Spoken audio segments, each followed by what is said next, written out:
Bonjour, ici Thierry, agriculteur d'aujourd'hui. Alors vous êtes sur mon défi vidéo, une vidéo par jour pendant un mois, et je voulais répondre à une question d'un des internautes qui m'a demandé quel matériel j'utilisais pour filmer. Alors je vais vous montrer ça, le contenu de mon petit sac que je transporte avec moi pour pouvoir travailler. Puis voilà. Alors je vais déjà commencer par la partie sonore.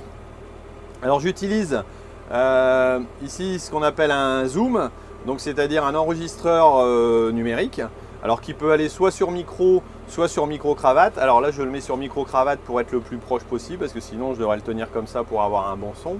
Alors il faut savoir que pour un enregistrement vidéo, la qualité sonore est primordiale. C'est-à-dire que si vous n'avez pas un bon son, et bien grosso modo, votre vidéo, elle ne va pas être écoutée, elle ne va pas être entendue parce que c'est catastrophique. Certains spécialistes disent que ça vaut pour 70%. Donc c'est très important. Et là, comme je suis dans un tracteur, si je veux avoir un peu l'ambiance sonore la plus proche possible de ma bouche et pas tous les bruits extérieurs, ou tout au moins, j'ai intérêt à avoir ce système-là. Donc c'est un système qui fonctionne bien et puis voilà.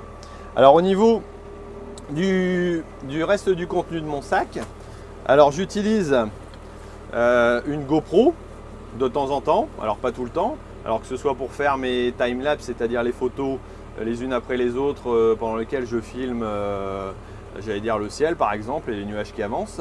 Éventuellement aussi pour pouvoir placer donc à l'intérieur, au bord d'un outil. Alors pour ça j'utilise la petite ventouse qui va bien. Alors le tout c'est de trouver l'endroit où le placer au niveau de l'outil, mais sinon c'est assez pratique.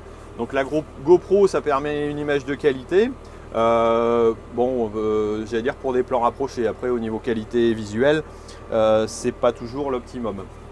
Donc avec ma GoPro j'ai aussi mon petit système rotatif qui s'appelle un Flow MOV, Flow MOW. Donc là pour ceux qui connaissent un peu l'anglais, donc c'est un système que je peux faire tourner, qui me permet de faire tourner ma GoPro sur 2 heures et donc de me faire une belle time-lapse. Et ensuite je me balade toujours aussi avec un jeu de batterie pour la GoPro, au cas où j'aurais pas mal de films à faire. Donc voilà pour ça. Ensuite, dans mon équipement, là c'était la pochette pour la partie sonore. J'ai aussi un petit support Manfrotto qui permet de tenir la caméra et donc de le poser voilà, en stabilisation, ou alors de le tenir simplement et de le prendre sur mon épaule. Donc ça c'est pour éventuellement stabiliser, parce que la stabilité sur une vidéo c'est assez important. Alors vous avez déjà des stabilisateurs sur l'appareil photo, mais c'est pas forcément le tout.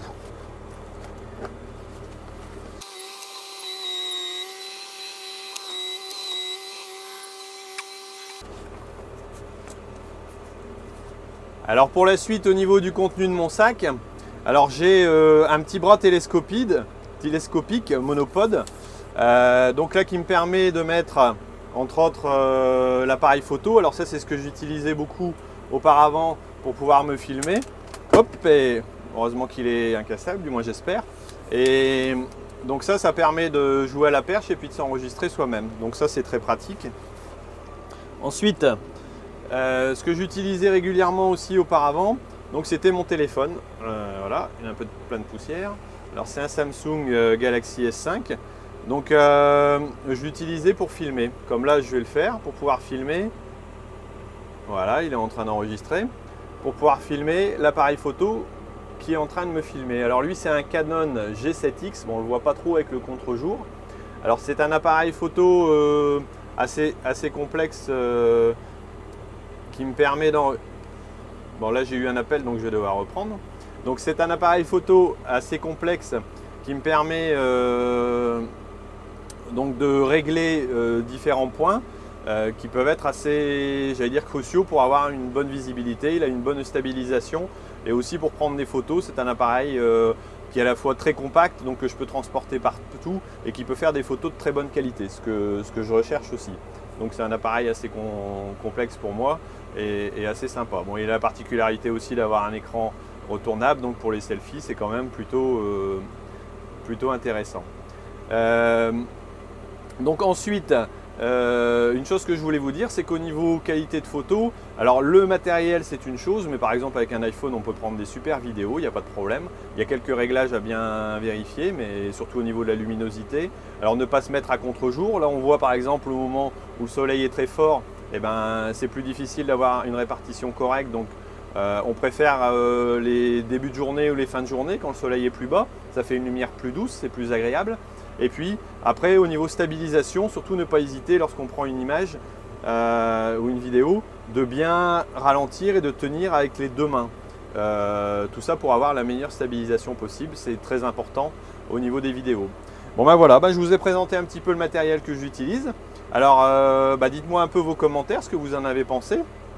Dites-moi j'aime si vous avez aimé, dites-moi je n'aime pas si vous n'avez pas aimé. N'hésitez pas à partager. Et puis je vous dis à demain pour le défi vidéo, une vidéo par jour pendant un mois. Allez, salut, à demain!